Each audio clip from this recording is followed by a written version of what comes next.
I want to share what happened today. కానీ ఈరోజు జరిగిన ఒక విషయాన్ని నేను మీకు చెప్తాను. That really touched me. అది నన్ను తాకిన విషయం అది. So generally morning I'll go to El Shaddai. మరి సాధారణంగా ఉదయం పూట నేను ఎల్ షడాయ్ సంఘానికి వెళ్తాను. Before going there I'll go to Uppal. అక్కడికి వెళ్ళడానికి ముందుగా నేను ఉప్పల్కి వెళ్తాను. So as I was reaching the house of Upendramma, from where I pick up people, కాబట్టి నేను అక్కడికి ఉపేంద్రమ్మ ఇంటికి వెళ్తాను. అక్కడ నుంచి కొంతమంది నేను తీసుకుంటాను. I saw this grand old lady of El Shaddai walking, Veeramma. కాబట్టి Veeramma వీరమ్మ చాలా వృద్ధురాలు, ఆమె నడుస్తుండడం నేను చూశాను. She's 70 plus. 70 సంవత్సరాల కన్నా ఎక్కువే ఉంటుంది వయసు. She stays all alone. ఆమె ఒంటరిగా ఉంటుంది. And but you know, she's so excited to come to the church. కానీ సంఘానికి రావడానికి చాలా ఉత్సాహంగా ఉంది ఆమె. And now, you know, generally she will be waiting from 7 o'clock till I come. That will be around 8:30.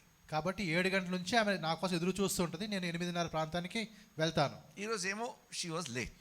ఈ రోజు కొద్దిగా ఆలస్యమైంది ఆమె. So as I was going, I saw her walking. I stopped the car. నేను అట్లా వెళ్తుండగా ఆమెను చూశాను. నేను వెంటనే car ఆపాను. And then she was so excited looking at me. నన్ను చూసి చాలా ఆమెకి సంతోషం అనిపించింది.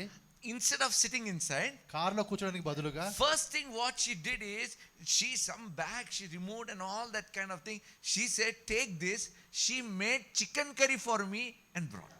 కాబట్టి ఆమె నా కోసం చికెన్ కర్రీ తెచ్చింది. కాబట్టి కారులో కూర్చొని ముందు బ్యాగ్ ఓపెన్ చేసి ఆ కర్రీ ఇచ్చి చెప్తుంది, ఇదిగో తీసుకో అని చెప్తుంది. And then she sat down. తర్వాత కారులో కూర్చుంది. I'll tell you, it is so amazingly wonderful to experience the love of people. కాబట్టి ప్రజల యొక్క ప్రేమను ఆ విధంగా పొందుకోవడమే చాలా అద్భుతంగా అనిపిస్తూ ఉంది.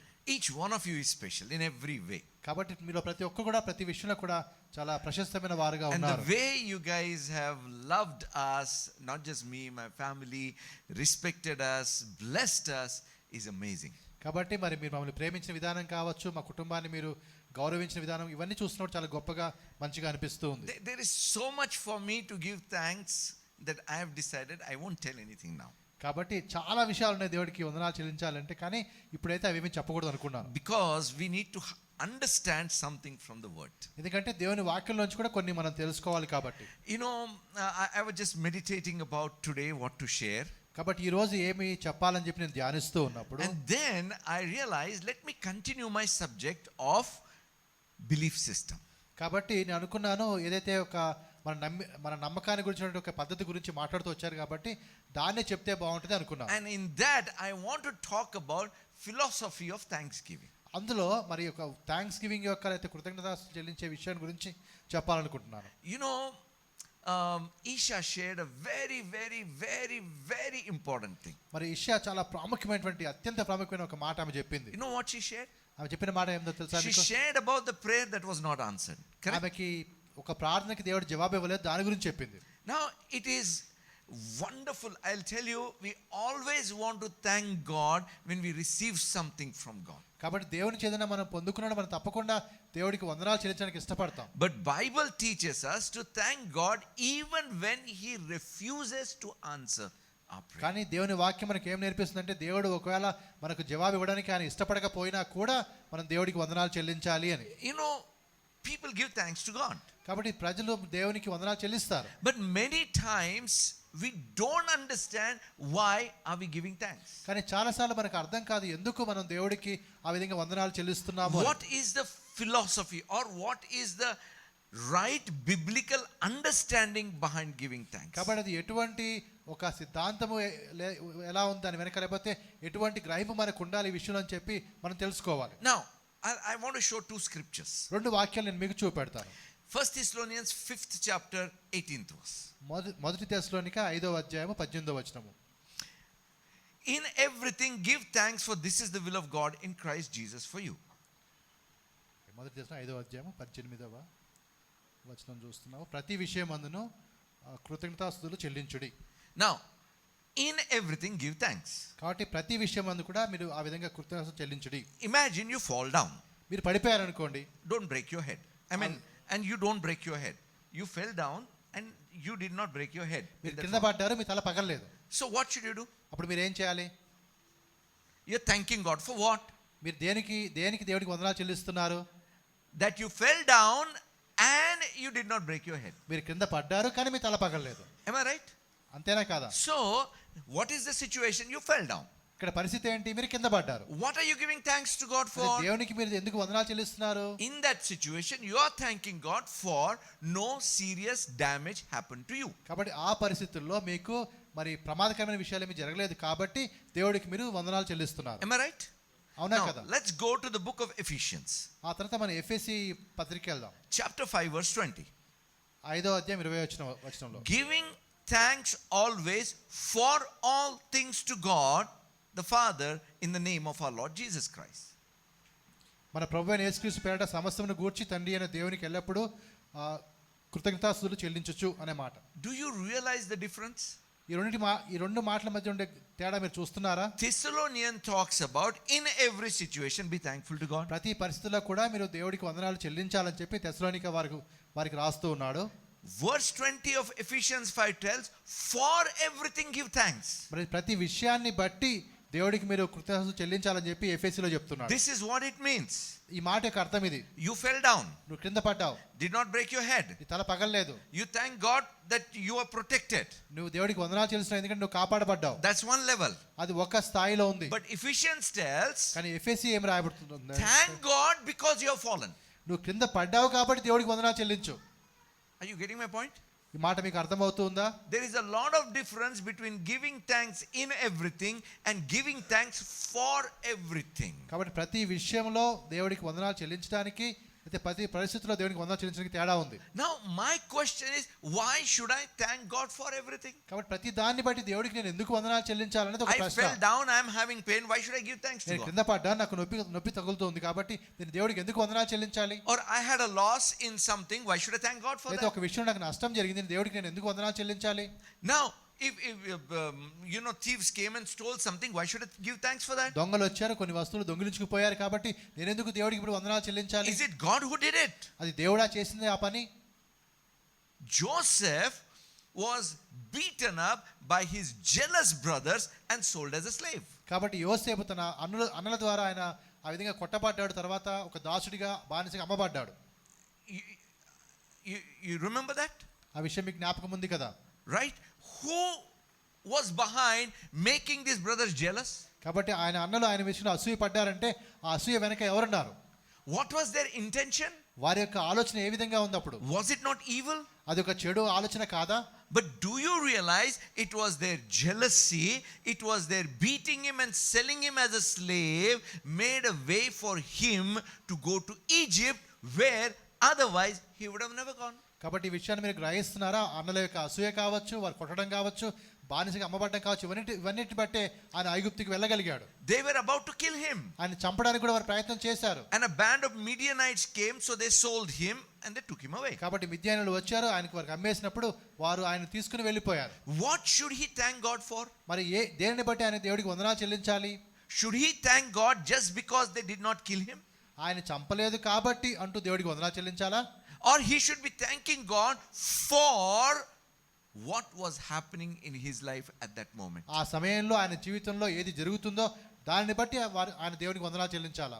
I want you to think about it, my brothers and sisters. కాబట్టి ఈ విషయాన్ని మీరు ఆలోచించాలని చెప్పి నేను కోరుతూ ఉన్నాను. Because some of you I know have experienced tremendous losses. ఎందుకంటే మీలో కొంతమంది చాలా నష్టాల గుండా వెళ్ళారు, ఆ విషయం నాకు తెలుసు. Of course you are alive. అయితే మనమైతే సజీవంగా ఉన్నారు. So you thank God for being alive. That's one level. కాబట్టి దేవునికి వందనాలు చెల్లించాలి ఎందుకంటే మనం సజీవంగా ఉన్నాము, అది ఒక స్థాయి. But Bible is teaching us to be thankful to God even for the loss that you have suffered. కాబట్టి దేవుని వాక్యం ఏం చెప్తుందంటే మనం పొందిన నష్టాలను బట్టి కూడా దేవుడికి వందనాలు చెల్లించాలి అని. Why should I be? ఎందుకు ఆ విధంగా చేయాలి నేను? If you believe that God is in control, మరి ఎప్పుడైతే నువ్వు ఈ మాట నమ్ముతావు అంటే దేవుడు సమస్తం కూడా తన ఆధీనంలో ఉంచుకున్నాడని, you will give thanks to God for everything that is happening in your life. కాబట్టి నీ జీవితంలో జరిగిన ప్రతి దాన్ని బట్టి నువ్వు దేవుడికి వందనాలు చెల్లిస్తావు. Remember Genesis chapter 50 verse 20. మరి ఆదికాండము 50వ అధ్యాయం 20వ వచనం మీరు జ్ఞాపకం చేసుకోండి. This was the realization of Joseph when he was sitting on the throne. ఆ యొక్క సింహాసనం మీద కూర్చున్నప్పుడు యోసేపు కలిగినటువంటి గ్రహింపు ఇది. He said, you meant evil for me, నాకైతే ఇది ఒక కీడుగా మీరు చేశారు, but God turned it for good. కానీ దేవుడు దాన్ని నాకు మంచిగా మార్చాడు. Do you realize even though evil was intended against him by the enemy, by his brothers, God was able to completely change everything. కాబట్టి శత్రువు ద్వారా తన అన్నల ద్వారా ఏదైతే ఆయనకి కీడుగా చేయబడిందో దేవుడు దాన్ని పూర్తిగా మార్చివేసి చివరికి అది ఆయనకి మంచిగా మార్చాడు. My brothers and sisters, కాబట్టి సహోదరి సహోదరులారా, God is at work in our lives. దేవుడు మన జీవితంలో పని చేస్తూ ఉన్నాడు. If you believe that God is at work in our lives, you have only one thing to do, that is be thankful to God. కాబట్టి ఎప్పుడైతే ఈ మాట నువ్వు నమ్ముతావు అనగా దేవుడు నీలో పనిచేస్తాడని చెప్పి నీకు ఒకే ఒక విషయం అదేంటంటే దేవుడికి వందనాలు చెల్లించడమే. It is not enough to have that great gratitude in our hearts. కాబట్టి ఏదో హృదయంలో ఒక విధమైనటువంటి ఆ కృతజ్ఞత భావం ఉంటే సరిపోదు. You have to express that gratitude. ఆ కృతజ్ఞత భావాన్ని నువ్వు బయటికి చెప్పాలి. We don't understand what is happening around us. ఎందుకంటే మన చుట్టూ జరిగే విషయాలు మనకేమీ అర్థం కావు. Let's turn to the book of James. మరి యాకోబు యొక్క పత్రికకి వెళ్దాం మనం. Verse 2 onwards. Okay. Chapter 1. James chapter 1 verse 2 onwards. యాకోబు మొదటి అధ్యాయము 2వ వచనం నుండి చూద్దాం. Verses 2 to 4. 2 నుంచి 4 వరకు. My brethren, count it all joy when you fall in all various trials, knowing that testing of your faith produces patience, but let patience have its perfect work, that you may be perfect, complete, lacking nothing. నా సహోదరులారా, మీ విశ్వాసం కలుగు పరీక్ష ఓర్పును పుట్టించని ఎరిగి మీరు నానా విధముల శోధనలో పడినప్పుడు అది మహానందమని ఎంచుకొనుడి. Now what is he telling us? ఇక్కడ ఆయన ఏం చెప్తున్నాడు మనకి? Actually be thankful for your trials. అనగా మీ యొక్క శ్రమలను బట్టి కూడా మీరు దేవుడికి వందనాలు చెల్లించాలి అని. Because those trials are producing in you patience. ఎందుకంటే ఆ యొక్క పరీక్షల వల్ల మీలో ఒక ఓర్పు కలుగుతూ ఉంది. And what I like here the most is, ఇక్కడ నాకు బాగా నచ్చిన విషయం ఏంటంటే, allow that patience to work. ఆ యొక్క ఓర్పు అనేది దాన్ని మీలో పని చేయనివ్వండి. You waited for some time, కొంతకాలం నువ్వు ఆగి ఉన్నావు, but the work is not complete. కానీ ఇంకా పని పూర్తి కాలేదు. You remember, I always tell this example. ఎప్పుడు కూడా ఈ ఉదాహరణ నీకు చెప్తుంటాను తెలుసా మీకు? I came home hungry one day. ఒక రోజు ఆకలిగా ఇంటికి వచ్చాను. And I before that I told Nina, please make some rice ready. కాబట్టి తర్వాత నేను రాకముందు చెప్పాను నీనాకి నాకు భోజనం సిద్ధం చేయమని. I came home but the rice was not ready. నేను ఇంటికి వచ్చాను కానీ ఇంకా అన్నం సిద్ధంగా లేదు. అంటే whistle came, the last whistle came. అది విజిల్ అయితే వచ్చింది, చివరి whistle. But I was not ready to wait till the pressure is released. కాబట్టి ఆ ప్రెషర్ వచ్చేంత వరకు ఆగడానికి నేను సిద్ధంగా లేను. I pulled out that whistle. ఆ విజిల్ నేను తీశాను. And I opened that lid. ఆ తర్వాత ఆ మూత ఆ విధంగా తీశాను. What will I get? అప్పుడు నాకేమొస్తుంది? Half cooked rice. అది సరిగా సగం ఉడికినటువంటి అన్నం వస్తుంది. Why? ఎందుకు ఆ విధంగా వచ్చింది? Because I did not allow it to have complete work. ఎందుకంటే అది పూర్తి కావడానికి నేను ఆ విధంగా చేయనివ్వలేదు. You know, when a baby is born before time, మరి ఆ గడువుకు ముందే ఒక పాప పుట్టింది అనుకోండి, it is called premature baby. అనగా గడువుకు ముందే పుట్టిన శిశువుగా మనం చెప్తాం. Bible tells us, వాక్యం చెప్తుంది ఏంటంటే, allow patience to have its full work. అనగా ఆ ఓర్పుని ఆ పనిని పూర్తి చేయనివ్వండి. And then what happens? ఆ తర్వాత ఏం జరుగుతుంది? That you will be perfect, అప్పుడు మీరు సంపూర్ణులుగా ఉంటారు, complete, అన్ని విషయాల్లో పూర్ణులుగా ఉంటారు, and lack nothing. ఏ విషయంలో కూడా కొదువు లేని వారుగా ఉంటారు. But you know, there is a scripture that is written right after that. మరి దీని తర్వాత ఇంకొక వాక్యం కూడా రాయబడింది. It is in the same context. అదే సందర్భాన్ని దృష్టిలో ఉంచుకుని ఇంకొక వాక్యం రాయబడింది. If any of you lack wisdom, ask God, he says. వీళ్ళ ఎవరికైనా జ్ఞానం కొదువుకొనేట్లా వాడు దేవుని అడగాలి. See, why are we frustrated most of the times? ఎందుకు మనం చాలా సార్లు ఈ విధంగా ఆ ఫ్రస్ట్రేషన్ గురి అవుతూ ఉన్నాము? We don't understand what is happening. మన చుట్టూ ఏం జరుగుతుందో మనకు అర్థం కాదు కాబట్టి. If you want to understand what is happening, ask God for wisdom, he will tell you. కాబట్టి ఆ విధంగా నీ చుట్టూ జరిగే పరిస్థితులు నీకు అర్థం కానప్పుడు ఆ జ్ఞానం కోసం దేవుని నీవు అడుగు, దేవుడు నీకు చెప్తాడు. And when you see that, అప్పుడు అది నువ్వు చూసినప్పుడు you will thank God. అప్పుడు నువ్వు దేవుడికి వందనాలు చెల్లిస్తావు. If you see what God is doing, you cannot stop but express your gratitude towards God continuously. కాబట్టి ఎప్పుడైతే దేవుడు చేసిన పని నీకు తెలుస్తుందో, నువ్వు చూస్తావో, అప్పుడు నువ్వు దేవుడికి వందనాలు చెల్లించకుండా ఆగి ఉండలేవు. My brothers and sisters, సహోదరి సహోదరులారా, I don't know what kind of situations you're going through. ఎటువంటి పరిస్థితి గుండా నువ్వు వెళ్తున్నావు నాకైతే తెలియదు. How difficult it is, I don't know. అది ఎంత కష్టమో నాకైతే తెలియదు. I mean, nobody will know. ఎవరికి ఆ విషయం తెలియదు. But one thing I know, ఒకటి మాత్రం నాకు తెలుసు, God is in control. దేవుడు సమస్త కూడా ఆయన ఆధీనంలో ఉంది. Do you believe God is in control? దేవుడు ఆధీనంలో సమస్త ఉందని నమ్ముతున్నావా? Yes. That means you have no reason to complain, grumble or murmur. కాబట్టి దాంట్లో దాని అర్థం ఏంటి? నువ్వు సనుక్కోవడానికి గొనుక్కోవడానికి అసలు నీకు అవకాశమే లేదు. Just thank God. కేవలం వందనాలు చెప్పు. What do you think God would have expected from Joseph while he is lying there on the pit? కాబట్టి ఆ గోతిలో ఉన్నటువంటి యోసేపు నుంచి దేవుడు ఏమి కోరుతున్నాడని మీరు అనుకుంటూ ఉన్నారు? What do you think he is expecting? దేవుడు యోసేపును చూసినప్పుడు ఆ గోతిలో ఆయన నుంచి ఏమి కోరుతున్నాడని మీరు అనుకుంటున్నారు?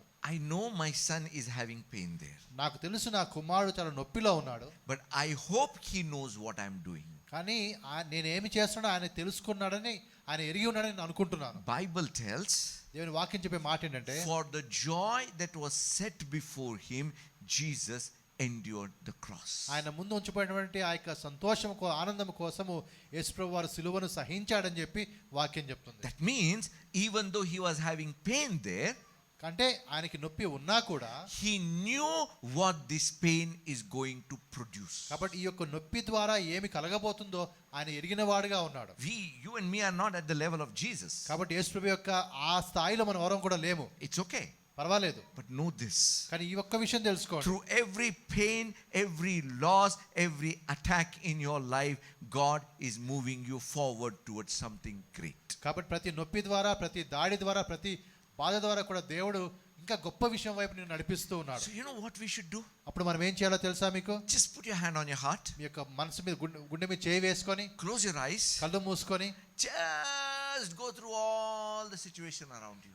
నీ చుట్టూ ఉండే ప్రతి పరిస్థితి గుండా ఒక్కసారి దాని గురించి ఆలోచిస్తూ దాన్ని చూస్తూ ఉండు. Good, bad, favorable, unfavorable. అది మంచిది కావచ్చు, చెడు కావచ్చు, అనుకూలమైనది కావచ్చు, ప్రతికూలమైనది కావచ్చు, Comforting, painful. అది సౌకర్యంగా ఉండొచ్చు, బాధకరంగా ఉండొచ్చు. And know that God is in control. కానీ ఒకటి తెలుసుకో, దేవుడు సమస్తం కూడా ఆయన ఆధీనంలో ఉంచుకున్నాడు. And tell him, Lord, thank you. అందుబట్టి దేవానికి వందనాలు చెప్పదు. Lord, thank you for this loss. ప్రభువా ఈ యొక్క నష్టాన్ని బట్టి మీకు వందనాలు. I thank you for this fall. ఈ విధంగా పడిపోయిన స్థితిని బట్టి మీకు వందనాలు. Thank you, Jesus. ప్రభు యేసయ్య మీకు వందనాలు. I'll tell you, that releases the power of God. అది దేవుని యొక్క శక్తిని అది మీకు విడుదల చేస్తుంది. You know, one of the most significant miracle in the Bible that has impacted me, మరి దేవుని వాక్యంలో ఒక అద్భుతము నా జీవితం మీద చాలా ప్రభావితం చూపింది. అదేంటో తెలుసా మీకు? Jesus wanted to feed 5,000 people. మరి యేసు ప్రభువారు 5,000 మందికి భోజనం పెట్టాల్సి వచ్చింది. What was there with him? ఆయన దగ్గర ఏముంది? 5 loaves and 2 fish. 5 రొట్టెలు 2 చేపలు. Now, what is 5 and 2? 5, 2 అంటే ఏంటి? 5 and 2. What does it mean? 5, 2 అంటే ఏంటి? దాని అర్థం ఏంటి? They're numbers. అవి రెండు కూడా ఒక నెంబర్, సంఖ్యలు. What do these numbers do? ఈ సంఖ్యలు ఏం చేస్తాయి? These numbers tell us the limit of the resources. అవి ఏం చెప్తాయంటే మనకి ఏదైతే అక్కడ మనకి సందుబాటులో ఉన్నాయో వాటి యొక్క సంఖ్య, లేకపోతే అవి ఎంత ఉన్నాయో అవి చూపెడతాయి మనకి. Am I right? This is what is it? This is what is that? ఇంత ఉంది అని ఆ నెంబర్లో మనకు So చూపెడతాయి. Jesus took that 5 and 2 in his hands. కాబట్టి ఆ 5, ఆ 2 యేసు ప్రభువు తన చేతుల్లో And పట్టుకొని, you know what Bible says in John 6:11? మరి యోహాను 6:11లో దేవుని వాక్యం చెప్తుందో తెలుసా మనకి? He lifted up and gave thanks. ఆయన ఆ విధంగా తల ఎత్తి దేవుడికి వందనాలు చెల్లించాడు. What do you think he gave thanks for? దేనికోసం ఆయన దేవుడికి వందనాలు చెల్లించాడని మీరు అనుకుంటున్నారు? Do you think he gave thanks?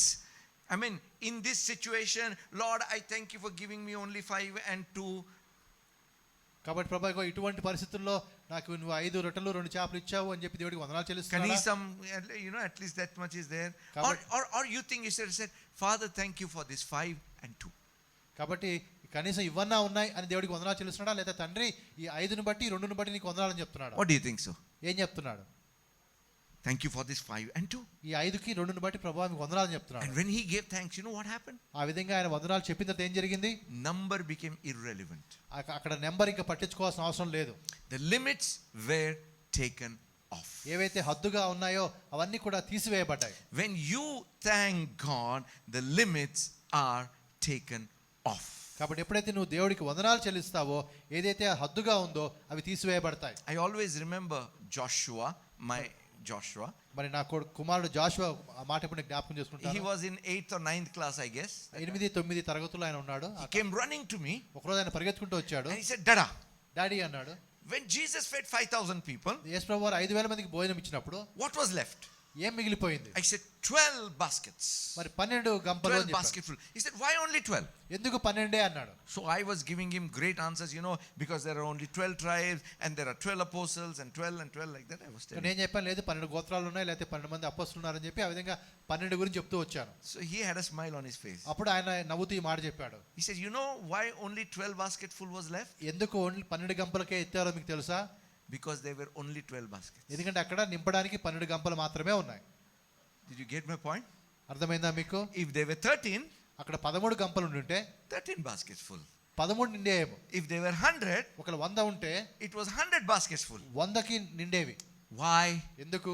Because the significance of 5 and 2 was wiped out. ఎందుకంటే అది 5 ఆ 2 ఉందే అప్పుడు ఆ సంఖ్య యొక్క బలం పూర్తిగా వెళ్ళిపోయింది. Limitlessness flowed in that place. అక్కడంటే ఒక హద్దు అనేది లేకుండా ఇంతే అంటూ పరిమితి లేకుండా అది దాటి బయటికి వచ్చాం. Hallelujah.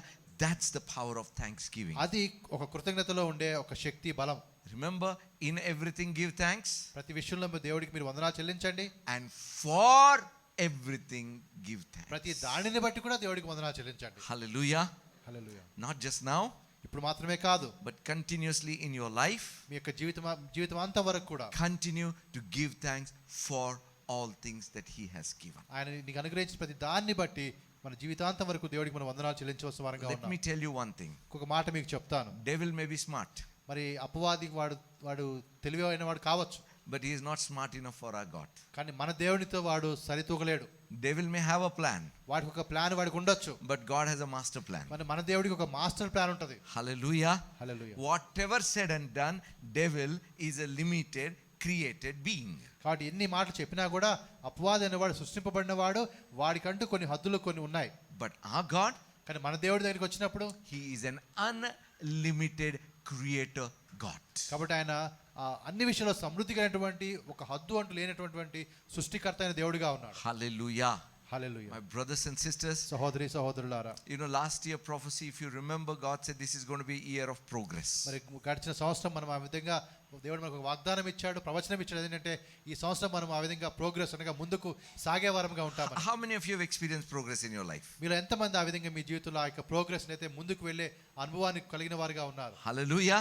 Hallelujah. I'll tell you, far better, greater things are coming. కాబట్టి అంతకు మించినవి, అంతకన్నా గొప్పవి ఇంకా మీ జీవితంలో రాబోతూ ఉన్నాయి. But let us do one thing. అయితే ఒక్క విషయం మనం చేద్దాం. Let us thank God for what he has done in our life. మన జీవితంలో దేవుడు ఏది చేశాడో దాన్ని బట్టి దేవుడికి వందనాలు Let చెల్లిద్దాం. us thank God for where we are. మనం ఎక్కడ ఉన్నామో దాన్ని బట్టి దేవుడికి వందనాలు Let చెల్లిద్దాం. us thank God for the prayers he has answered. ఆయన జవాబిచ్చిన ప్రార్థనలు బట్టి దేవుడికి వందనాలు చెల్లిద్దాం. Let us thank God for the prayers he chose not to answer. ఏ ప్రార్థనలు అయితే జవాబు ఇవ్వకూడదని ఆయన అనుకున్నాడో ఆ ప్రార్థనలు బట్టి కూడా దేవుడికి వందనాలు చెల్లిద్దాం. Hallelujah. Let's all stand up in the presence of God. దేవునికి సన్నిధిలో మనందరం లేచి నిలబడదాం.